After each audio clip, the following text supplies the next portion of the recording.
Le dîner de Thanksgiving chez mes parents avait toujours des allures de spectacle, mais ce soir-là, tout était prêt pour quelque chose d'inattendu. La table était impeccable, verre en cristal, mais raffiné, sourire forcé.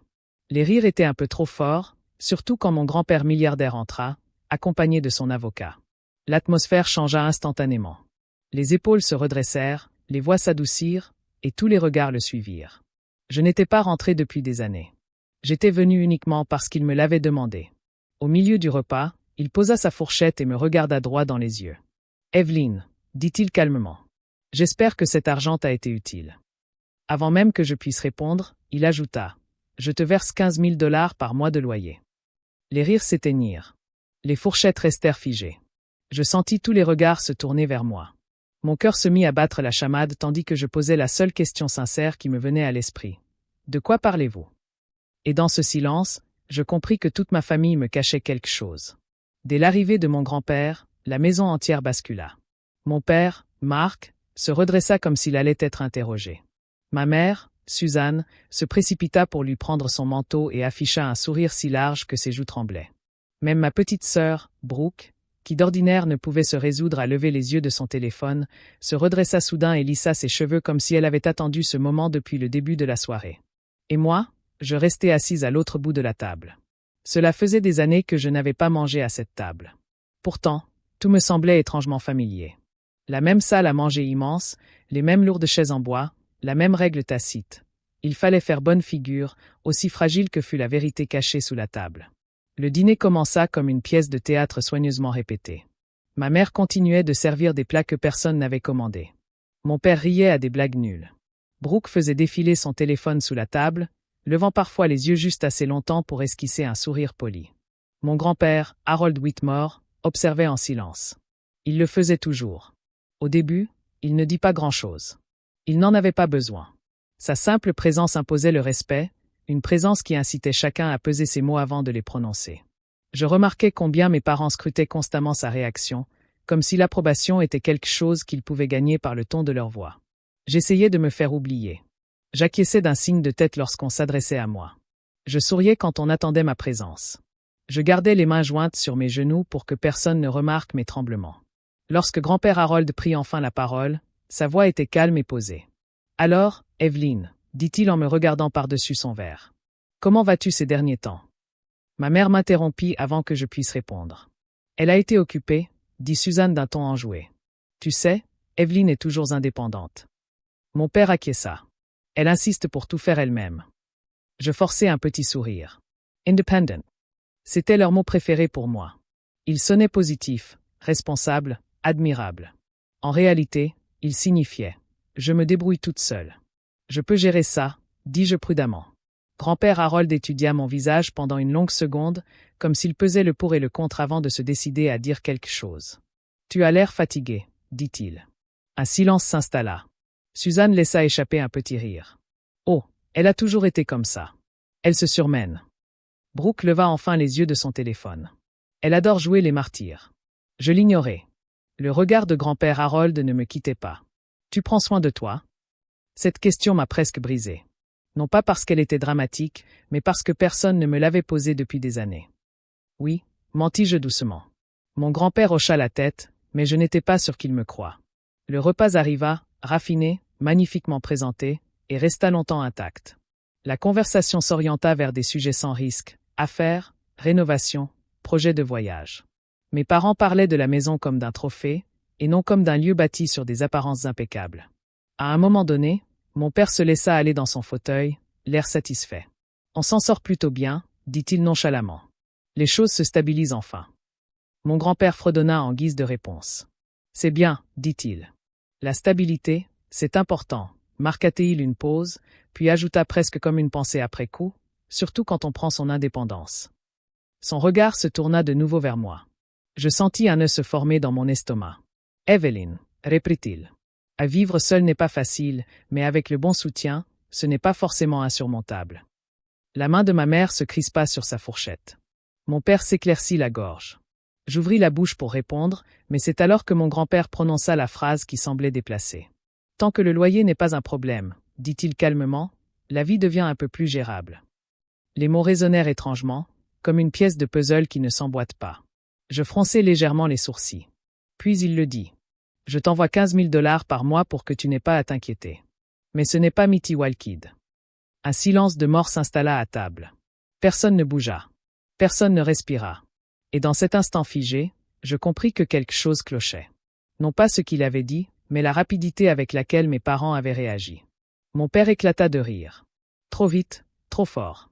Papa, dit-il en agitant la main. Tu sais, Evelyne, elle ne sait pas compter. Ma mère acquiesça aussitôt. On l'aide à gérer ses finances. Je l'ai fixé du regard. Il n'avait pas l'air surpris. Il semblait préparé. Et soudain, un frisson me parcourut l'échine. Cette conversation ne leur était pas étrangère. Elle était juste nouvelle pour moi. Un instant, je crus sincèrement avoir mal compris tout le monde. Pas mon grand-père, mais mes parents. Car leur réaction n'était pas de la surprise. Ce n'était pas de la confusion. C'était de la coordination. Papa rit de nouveau, plus doucement cette fois, comme s'il essayait de lisser un pli sur une nappe de grande valeur. Papa, tu exagères, dit Marc. Tu sais, Evelyne, elle ne se souvient pas vraiment de ce genre de choses. Je me tournai lentement vers lui.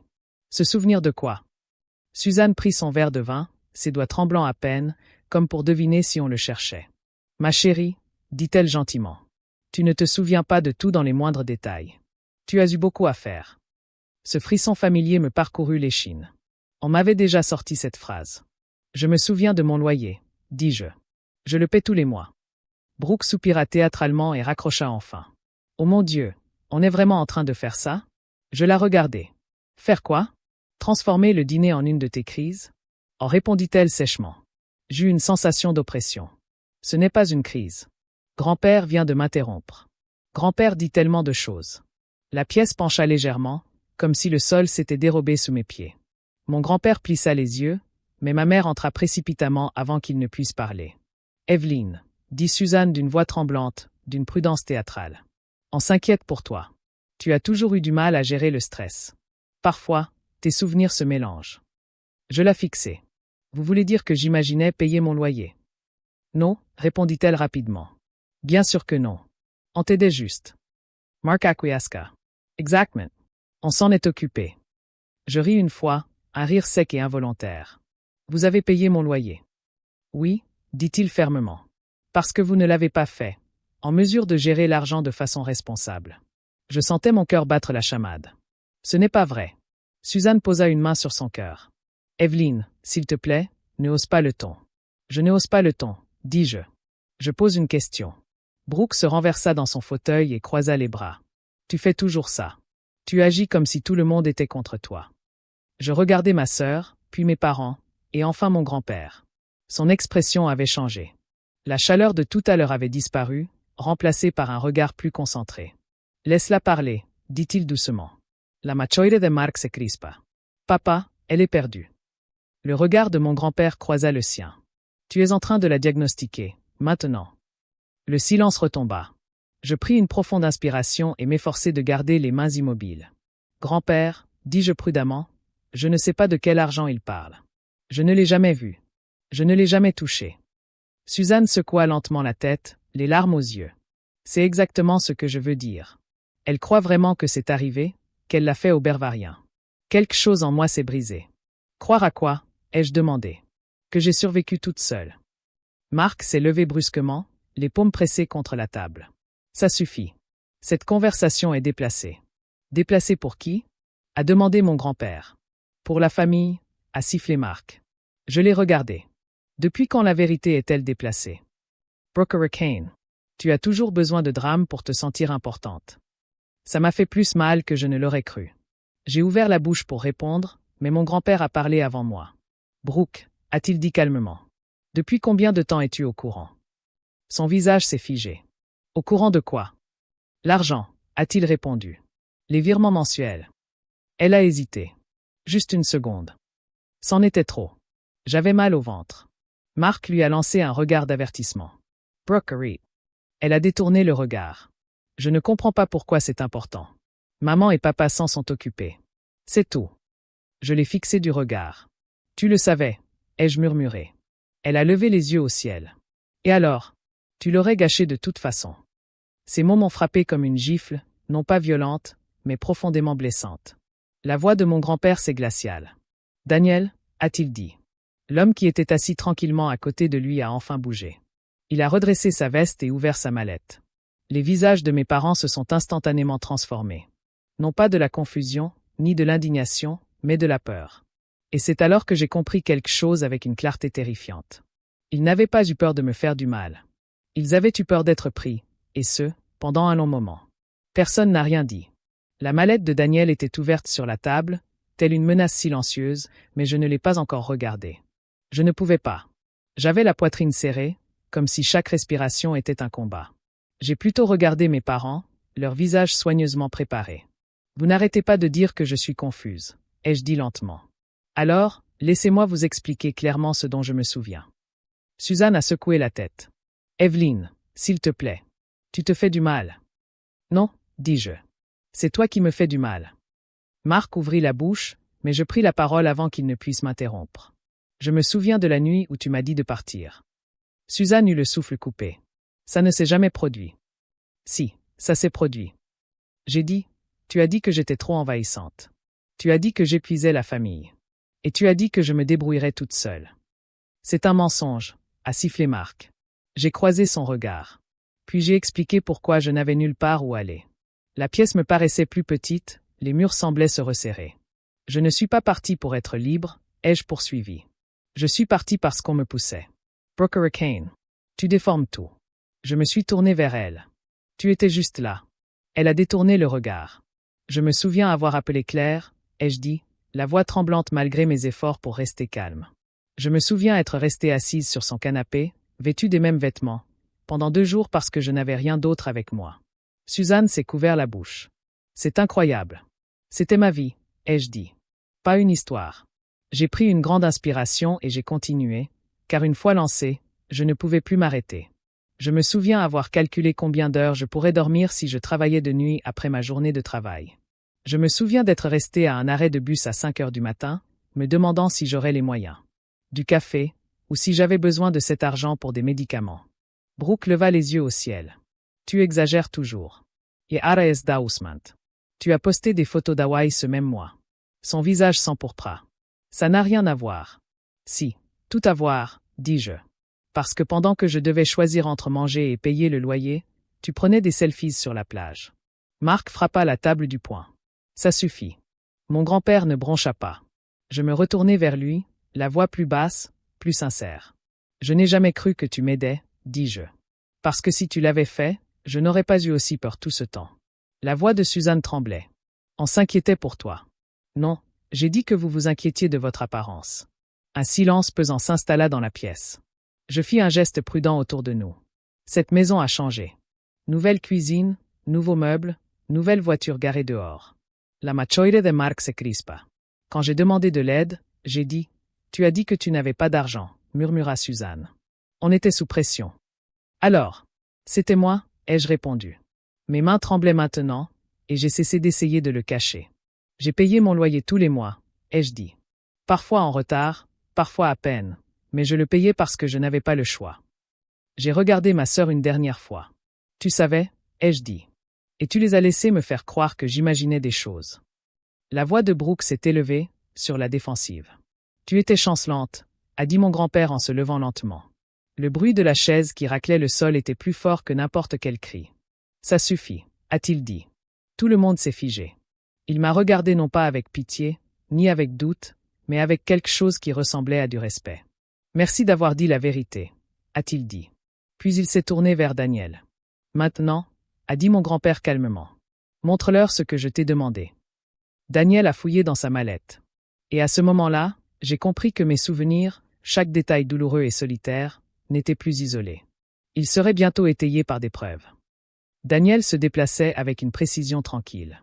Ni colère, ni drame, juste des papiers, soigneusement rangés. Il posa le dossier sur la table et l'ouvrit comme s'il s'agissait d'une réunion d'affaires. Pas à ce moment précis où l'illusion soigneusement construite par ma famille commençait à se fissurer. Ce sont les détails d'un virement bancaire, dit-il calmement. Ils ont été envoyés directement depuis le compte personnel de M. Whitmore. Mon père se laissa aller en arrière sur sa chaise, forçant un rire qui sonnait faux, même à ses propres oreilles. C'est ridicule, dit Marc. N'importe qui peut imprimer des documents. Daniel ne réagit pas. Il tourna la première page. Date du virement, l'utile. Le 3e jour de chaque mois. Montant, 15 000 $. Les lèvres de ma mère s'entr'ouvrirent légèrement, ses yeux fixés sur le papier, sans ciller. Daniel poursuivit d'une voix posée. Beneficiaire, Susan Carter. Un silence de mort s'abattit sur la pièce. Suzanne secoua lentement la tête. Cela ne signifiait rien. Harold avait soutenu la famille. Daniel tourna la page. Dans la section « Mémo », dit-il, il est clairement indiqué « Logement d'Evelyn ». De l'aide. Mon estomac se noua. J'eus l'impression que le sol sous ma chaise avait disparu, me laissant osciller entre soulagement et chagrin. Le soulagement de ne pas avoir rêvé. De la tristesse, car l'épreuve rendait tout cela réel. Mark se releva. Papa, tu n'as jamais dit que c'était juste pour elle. Mon grand-père le regarda avec un calme presque cruel. Je n'ai jamais dit le contraire. Le visage de Mark s'empourpra. Tu ne peux pas décider comme ça, maintenant. Je l'ai décidé il y a 5 ans, répondit mon grand-père. Tu as simplement choisi de l'ignorer. Daniel étala d'autres pages, les alignant comme les pièces d'un puzzle que plus personne ne pouvait nier. 60 transferts d'affilée, dit-il. Aucune interruption, aucun mois manqué. La respiration de Brock devint superficielle. Suzanne murmura. Il y a eu un malentendu. Daniel leva les yeux pour la première fois. Son regard était direct, mais pas méchant. Un malentendu, ça arrive une fois, dit-il. Celui-ci s'est produit 60 fois. Le mot 60 résonna dans ma tête. 5 ans. 5 ans à me demander si j'étais faible. 5 ans à entendre dire que j'étais irresponsable. 5 ans à croire que survivre était quelque chose que je devais mériter. Mon grand-père se pencha légèrement en avant. Evelyn n'a jamais eu ça. De l'argent, dit-il. C'était indiscutable. Daniel acquiesça. Il n'y a aucune trace d'un virement sur son compte. Suzanne prit une inspiration tremblante, comme un effondrement silencieux. Mark passa une main dans ses cheveux et fit les 100 pas. Bon, c'est bon. On a réussi. Ça ne veut pas dire qu'on a volé. Je finis par parler, d'une voix à peine audible. Pourquoi est-ce que je me débattais encore? Mark cessa de faire les 100 pas.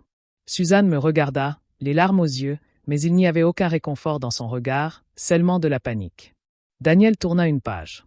Quelques jours après chaque dépôt, il y avait eu des retraits, des gros. Il marqua une pause. Paiement de voiture, solde de carte de crédit, frais de voyage. Brooke de Glodit de Facilment. Daniel referma soigneusement le dossier. Rien n'indique, dit-il, que cet argent ait servi à payer le loyer d'Evelyn.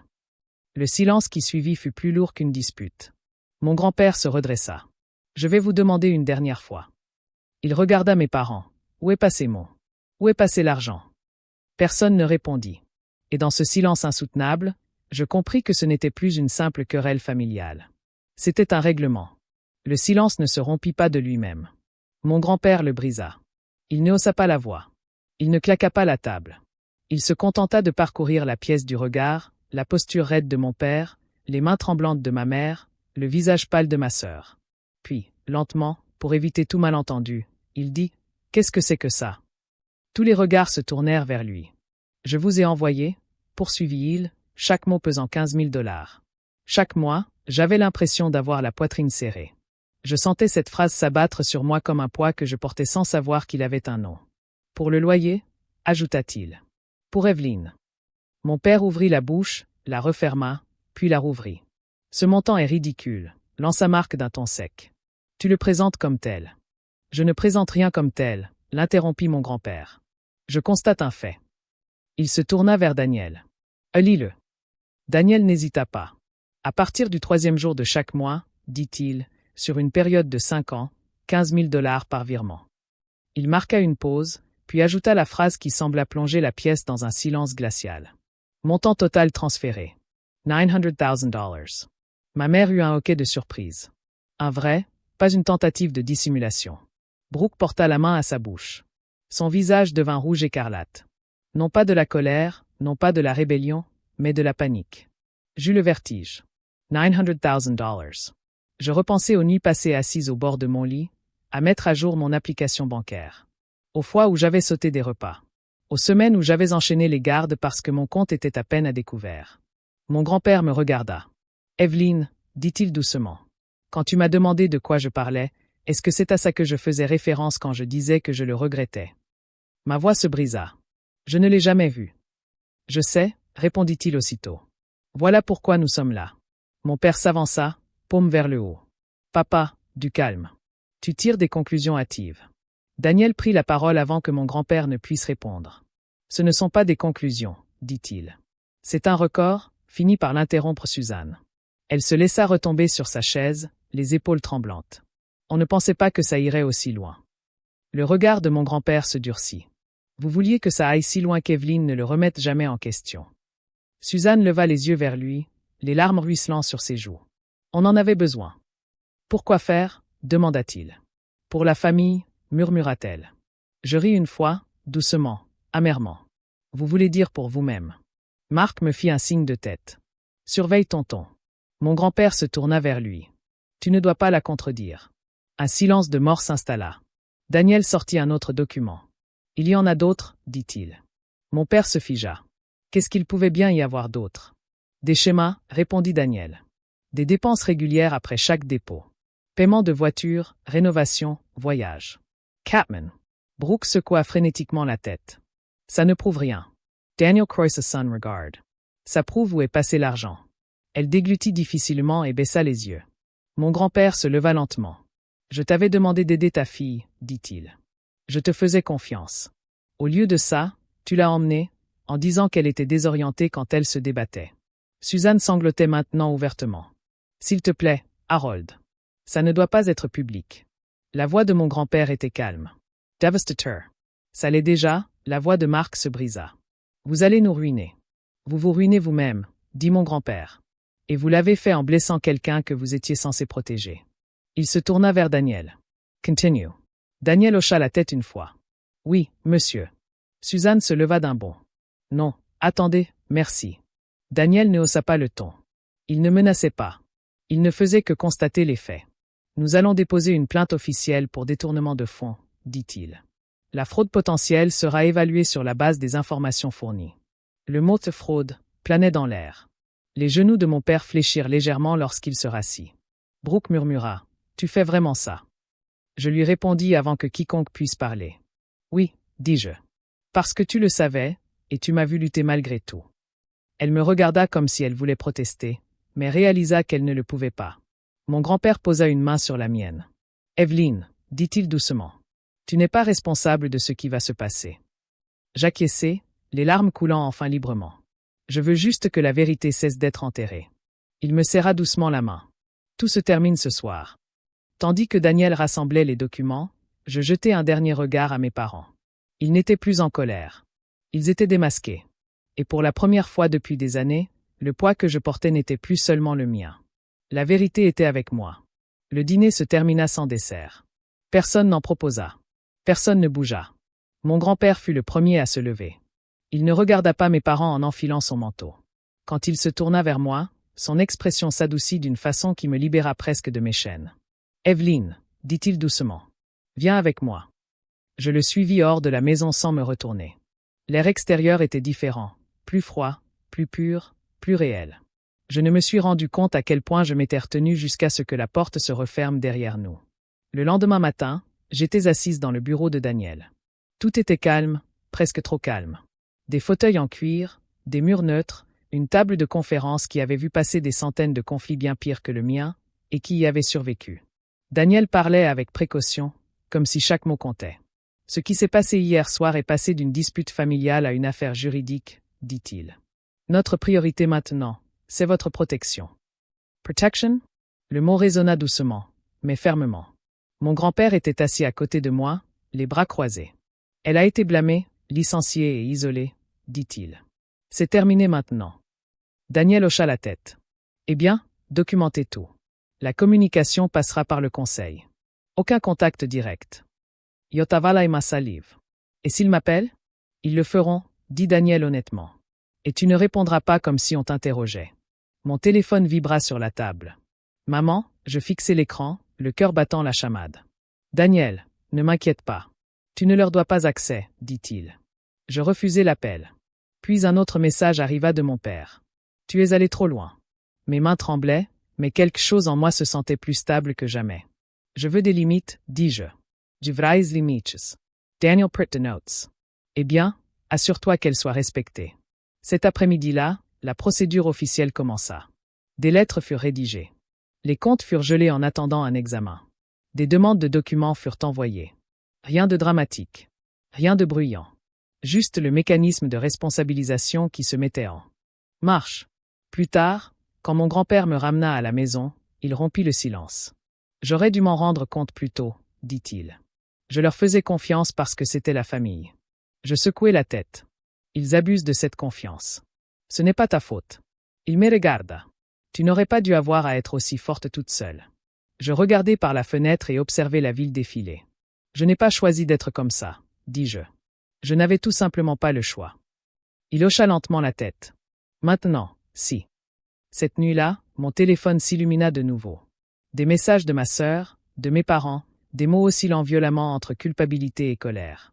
Je bloquai tous les numéros. Pour la première fois, ce ne fut pas cruel. Je me sentis en sécurité. La loi n'était pas encore là pour les punir. Elle était là pour tracer une ligne autour de moi. Et pour la première fois de ma vie, cette ligne tint bon. La salle d'audience n'avait rien de dramatique. Elle semblait définitive. Le plafond était haut, les murs nus, l'air lourd de règles tacites que personne n'osait enfreindre. Chaque bruit de papier froissé, chaque tour résonnait comme si c'était important. J'étais assise entre mon grand-père et Daniel. Mes mains étaient crispées sur mes genoux. De l'autre côté de la pièce, mes parents paraissaient plus petits que dans mon souvenir. Les épaules de mon père étaient affaissées. Son costume était froissé, comme s'il avait dormi dedans. Ma mère fixait le vide, le regard terne, comme si elle avait déjà accepté l'inévitable. Ma sœur était assise à côté d'elle, raide, sa confiance minée par l'atmosphère pesante. Personne ne me regardait, et pour la première fois, je ne souffrais pas. Daniel se leva quand ce fut le moment. Il n'accusa personne. Il ne dramatisa pas. Il présenta les faits. Mois après mois, il guida le tribunal à travers les virements, les montants, les notes, les conséquences. Il montra comment l'argent avait été envoyé dans un but précis et comment ce but avait été ignoré. Ce n'était pas un malentendu, dit-il calmement. C'était un schéma récurrent. La défense tenta de le présenter comme un soutien familial. Daniel rétorqua par une simple question. Si l'argent était destiné à Evelyne, demanda-t-il, où sont les preuves qu'Evelyne l'a reçu? Il n'y eut pas de réponse. Quand ma mère fut appelée à la parole, sa voix tremblait. Elle parla de pression, de peur, d'avoir fait ce qu'elle pensait être le mieux, mais la peur n'expliquait pas 5 années. Mon père prit la parole ensuite, la voix sèche et défensive. Il a dit qu'ils avaient réglé l'affaire en interne. Le juge a écouté sans réagir. Quand ce fut mon tour, je me suis levée. J'avais les jambes flageolantes, mais pas la voix. Je n'ai pas parlé de mes sentiments. Ce n'était pas nécessaire. J'ai parlé des faits, quittance de loyer, relevé bancaire, échéance. J'ai parlé de payer à temps, de payer en retard, de payer quand même. Je ne savais pas qu'on m'envoyait de l'aide, ai-je dit. Je me croyais seule. Le juge a hoché la tête lentement. Ce hochement de tête sonnait comme un aveu. Le verdict est tombé, précis et froid. Remboursement, pénalité, intérêt, document, responsabilité. Je n'ai pas regardé mes parents. J'ai regardé droit devant moi. À l'extérieur du tribunal, ma mère a essayé de me rejoindre. Evelyne, a-t-elle murmuré, les larmes aux yeux. S'il te plaît, on peut trouver une solution. Daniel s'est avancé, calme et déterminé. Toute communication passera par l'avocat. Je l'ai vue s'arrêter net, comme si elle s'était heurtée à un mur invisible. Mon père n'a rien dit. Il fixait le sol. Ma sœur m'a regardé une fois, vraiment regardé, puis a détourné le regard. Alors que nous descendions les marches du palais de justice, mon grand-père posa une main sur mon épaule. « Tu as été courageuse, dit-il. » J'expirai et sentis un soulagement m'envahir. Ce n'était pas une victoire. C'était une fin. La vérité avait été dite là où elle comptait le plus, et on l'avait cru. L'argent revint discrètement. Pas d'annonce, pas de célébration, juste une notification sur mon compte bancaire, les chiffres alignés comme jamais auparavant, remboursement, intérêt, justificatif, officiel, incontestable. Longtemps, je restais figé devant l'écran. Non pas parce que je me sentais riche, mais parce que, pour la première fois, la réalité correspondait à la vérité que j'avais portée seule pendant des années. Mon grand-père n'appelait pas cela une compensation. Il appelait cela une restitution. Il n'a jamais été question de te donner quelque chose en plus, disait-il. Il s'agissait de te rendre ce qui aurait dû te protéger. Je n'étais pas pressé de dépenser cet argent.